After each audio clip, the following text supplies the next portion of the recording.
Hai Nakama Squad, kembali lagi bersama Nakama Aquatics. Beberapa tahun belakangan, dunia ikan hias lokal diramaikan dengan ikan pari air tawar yang semakin banyak peminatnya. Ikan pari air tawar dipilih karena bentuk dan warnanya yang eksotis dan perannya sebagai ikan bottom feeder membuat mereka tidak terlalu berkonflik dengan ikan-ikan tengmet lainnya yang beraktivitas di bagian tengah dan permukaan akuarium. Seperti ikan hias yang beredar di pasar lokal lainnya, ikan pari air tawar juga sudah sukses dibudidayakan. Tapi tidak kayak jenis ikan lainnya yang biasanya anjlok karena dibudidayakan. Ikan pari air tawar beda nasibnya. Harga mereka tetap bertahan meski sudah banyak yang budidaya. Dan mereka termasuk ikan yang gampang beranak. Mengapa ikan pari air tawar tetap kuat mempertahankan harganya? Simak video ini sampai habis ya. Bab 1. Invasi pari air tawar di Indonesia. Ikan pari air tawar mulai dibudidayakan sejak tahun 2012-an di Indonesia. Ternyata membudidayakan ikan ini tidak sulit. Bahkan hampir semua orang bisa membudidayakan ikan asal Amerika Selatan ini. Kebanyakan ikan pari air tawar yang dipasarkan di Indonesia adalah dari keluarga Potamotrochinidae yang berasal dari Sungai Amazon. Jadi mereka bukan ikan asal Indonesia. Walau memang di Indonesia juga ada beberapa jenis ikan pari air tawar. Sebagai ikan impor, harga pari air tawar memang cukup mahal. Saat ini harga seekor ikan pari air tawar mencapai jutaan rupiah per ekornya. Harga ini terbilang sangat mahal untuk seekor ikan hias yang lumayan banyak dijual di pasaran. Ikan dengan harga jutaan yang termasuk lumrah di pasaran, salah satunya adalah arwana super red. Banyak orang yang belum tahu kalau ikan pari air tawar harganya memang semahal itu. Walau punya harga yang selangit dan masuk ke dalam kategori ikan premium, tapi peminat ikan pari air tawar sama sekali tidak sedikit. Kebanyakan peminat pari air tawar bukanlah penghobi awam. Sejak tahun 2012, pamor ikan ini semakin menanjak dengan banyaknya penghobi yang mulai mencoba memeliharanya. Peran selebritas pecinta ikan seperti Irfan Hakim dan Lucky Hakim yang pernah membahas soal ikan pari air tawar di channel YouTube-nya juga turut meramaikan dan menaikkan pamor ikan ini. Khusus Irfan Hakim, dia juga sukses membudidayakan ikan parinya walau tidak dijual secara komersil. Dengan pengaruh publik figur yang terkenal yang membahas ikan pari di platform sosial medianya, otomatis banyak masyarakat yang mengenal ikan ini. Malahan, banyak orang yang masih tidak tahu ternyata ada ikan pari yang hidup di air tawar. Mayoritas masyarakat cuma mengenal pari yang berasal dari laut. Paradigma ini yang terjadi ketika ada ikan pari air tawar raksasa yang tertangkap beberapa bulan lalu di Sumatera. Para nelayan mengira ikan ini berasal dari laut, bukan ikan dari sungai. Nah, karena itu, mereka tidak menyadari kalau ikan pari yang ditangkap adalah hewan dilindungi. Soalnya ikan pari laut tidak termasuk ikan yang dilindungi. Kecuali pari manta ya. Nggak kayak cana dan cupang yang banyak dibudidayakan dan harganya jadi anjlok. Ikan pari nasibnya agak beda. Harga mereka masih kuat bertahan di jutaan rupiah. Sebuah anomali di tengah banyaknya perang harga ikan hias yang malah berdampak buruk pada harga pasaran ikan tersebut. Bab 2. Kuatnya pertahanan harga ikan pari air tawar yang anti anjlok. Sampai saat ini harga ikan pari air tawar masih sangat tinggi. Fakta ini adalah sebuah anomali karena secara pamor, pari air tawar bukanlah ikan yang bisa dapat gelar kompetitif. Berbeda kayak cana dan arwana, juga lohan dan cupang. Ikan pari tidak punya kontes. Walau tidak punya kontes, tapi pamor dan harga ikan pari masih tinggi. Padahal kontes menjadi salah satu faktor mengapa harga ikan bisa tetap stabil dan tinggi. Karena para penghobi akan melihat ikan-ikan kontes sebagai standar ikan yang bagus. Sedangkan ikan kontes biasanya dibanderol dengan harga yang sangat mahal karena gelar prestis dan kebanggaannya. Ikan pari tidak perlu kontes buat mempertahankan pamor dan harganya. Ikan pari air tawar bisa tetap mahal karena produksinya tidak banyak.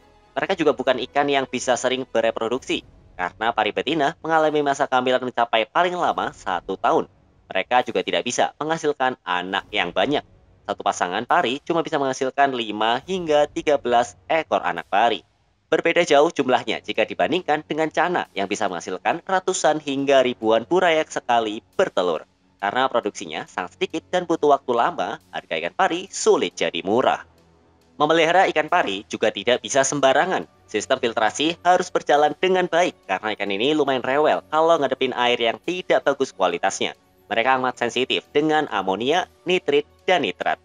Sebab utamanya adalah karena ikan ini juga memproduksi banyak amonia. Makanya penghobi awam udah pasti tidak direkomendasikan untuk langsung memelihara ikan pari air tawar. Selain faktor di atas, eksotisme ikan ini juga menjadi value lainnya. Warna ikan pari air tawar sangat cantik dengan motif yang berbeda di tiap ikan. Ikan pari air tawar yang sering dijual adalah jenis Potamotrigon leopoldi, yang dikenal sebagai ikan pari black diamond. Potamotrigon motoro yang dikenal sebagai pari motoro. Potamotrigon leopoldi merupakan ikan yang paling sering dibudidayakan, bahkan melahirkan jenis baru yang dijual dengan label dan nama dagang baru, ikan pari galaksi, ikan pari black diamond, dan ikan pari super white cross black diamond galaxy. Semuanya masuk ke dalam jenis Potamotrigon tadi. Nah, ikan pari air tawar juga bukan ikan yang sukses menjadi sebuah tren. Nama mereka tetap terkenal dengan pamor yang besar, namun tidak semua orang bisa dan mau buat pelihara ikan ini. Ibarat ikan pari air tawar adalah seorang aktor atau aktris yang punya karir stabil, walau mereka tidak terkenal secara luas. Nah, tapi kamu pasti mengenal dia, karena tidak pernah menjadi tren, makanya orang belum bosen sama ikan ini. Bab 3. Seller dan breeder ikan pari air tawar adalah panutan.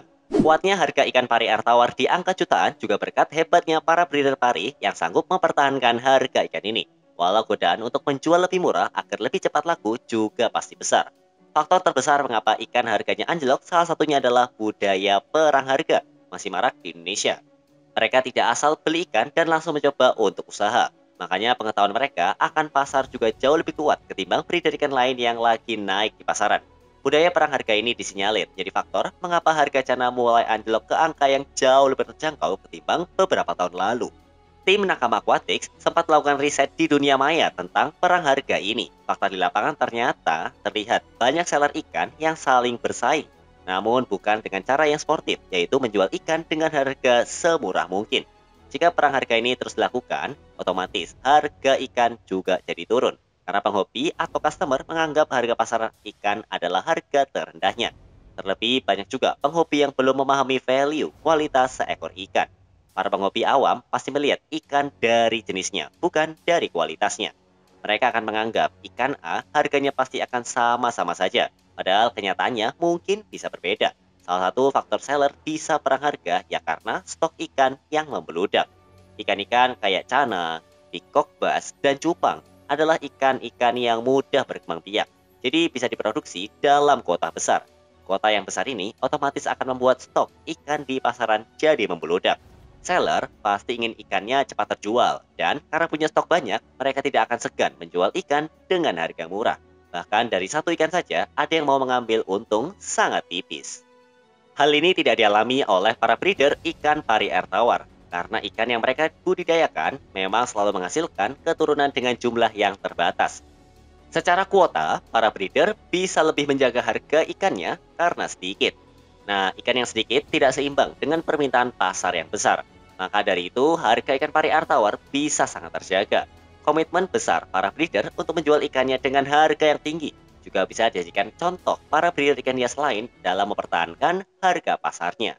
Selama beberapa waktu terakhir, berita tentang anjloknya harga ikan hias memang marak tersiar, mulai dari cana, cupang, sampai ke pikok bass yang dijual hanya Rp1.000 per ekornya. Sebab utamanya, ya perang harga yang sebenarnya bisa dibatasi jika para breeder dan seller punya kedekatan secara solid. Dengan membangun sebuah sistem yang kekeluargaan, pasti breeder dan seller bisa berkompromi dan bersiasat dalam mempertahankan harga ikannya. Permintaan pasar yang besar tidak harus selalu dituruti, karena justru kalau dituruti inilah harga ikan bisa anjlok. Tapi aku tahu itu semua sulit, karena ya namanya rezeki susah buat ditolak. Bab 5. Kesimpulan. Breeder ikan pari air tawar bisa jadi panutan dan contoh bagi breeder ikan lainnya untuk tetap bisa mempertahankan harga dan pamor jenis ikan yang mereka jual. Sampai detik ini, pari air tawar masih tetap bertahan di harga jutaan walau sudah bisa dibudidayakan dan cukup lumrah ditemukan di pasaran. Mempertahankan harga ikan jadi salah satu kesuksesan para breeder agar ikan pari air tawar masih bisa dijual dengan harga tinggi. Sama kayak ikan arwana super red. Ikan pari air tawar juga terkadang bisa jadi investasi karena nilainya yang cukup besar dan akan bertambah besar seiring ukuran ikannya bertambah pula. Tertarik nggak buat pelihara ikan pari air tawar? Tulis di kolom komentar ya. Sampai jumpa di video Nakama Aquatics selanjutnya.